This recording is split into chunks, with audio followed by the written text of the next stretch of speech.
Game changer event తర్వాత ఒక ఇద్దరు అబ్బాయిలు అయితే రోడ్ యాక్సిడెంట్లో చనిపోయారు. బట్ దాన్ని మనం ఎలా చూడొచ్చు? అంటే ఎలా చూడొచ్చు అంటే ఎట్లాగా? చాలామంది వైసీపీ నాయకులు రేవతి చనిపోయినప్పుడు అల్లు అర్జున్ 2 కోట్లు ఇచ్చారు కదా, వీళ్ళకి కూడా 2 కోట్లు ఇవ్వాలి అని చేస్తున్నారు. అది ఎంతవరకు కరెక్ట్ అంటారు? అంటే గేమ్ చేంజర్ ప్రొడ్యూసర్ దిల్ రాజేగా. అంటే ఇవ్వాలనుకుంటే 2 కోట్లు ఇవ్వచ్చు, 2 లక్షలు ఇవ్వచ్చు, లేదంటే 50 లక్షలు ఇవ్వచ్చు, అసలు ఏమి ఇవ్వకపోవచ్చు. కానీ చనిపోయిన వాళ్ళు వచ్చింది గేమ్ చేంజర్ అంటే మీరు తీసేటువంటి సినిమాకే కదా.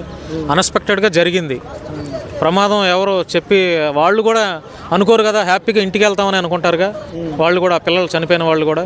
సో అన్ఎక్స్పెక్టెడ్గా జరిగిన ఆ నష్టాన్ని ఎలా పోడ్చాలి అంటే ఆ ఇద్దరు బిడ్డల యొక్క తల్లిదండ్రులకి, ఆ పేరెంట్స్కి ఎలా ధైర్యం చెప్పాలి, వాళ్ళకి ఎలాంటి భరోసా ఇవ్వాలి. 2 కోట్లు ఇచ్చారు, ఇక్కడ కూడా ఇస్తే బాగుంటుంది.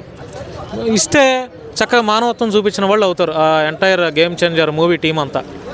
సో ఇవ్వాలనేది కూడా వైసీపీ నాయకులు చేస్తున్నటువంటి వాదనలో న్యాయం ఉంది, ఇవ్వచ్చు.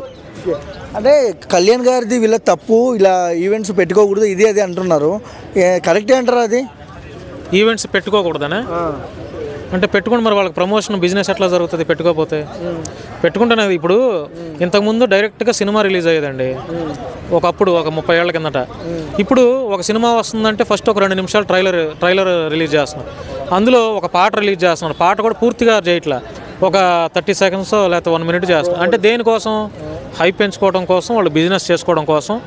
కాస్త వాళ్ళు పెట్టిన డబ్బు ఈ ప్రమోషన్లోనే ఇట్లా బిజినెస్ జరిగితే వాళ్ళు కొంత బయటపడతారనే ఉద్దేశంతో ఇట్లా చేస్తున్నారు కదా. మరి ఈవెంట్లు జరగకపోతే ప్రొడ్యూసర్స్ ఎట్లాగా, వాళ్ళు పెట్టిన డబ్బు ఎలా రావాలి, వాళ్ళ బిజినెస్ ఎలా జరగాలి? సినిమా అంటే వ్యాపారమే కదా, వ్యాపారమేగా. మరి వ్యాపారంలో ఎవడో నష్టం రావాలని అనుకోడుగా, పెట్టిన రూపాయికి లాభం రావాలని కోరుకుంటారు కదా. అది సినిమా అనేది వ్యాపారం అనుకుంటే, మరి అందరూ వ్యాపారం అని అనుకుంటున్నారు కాబట్టి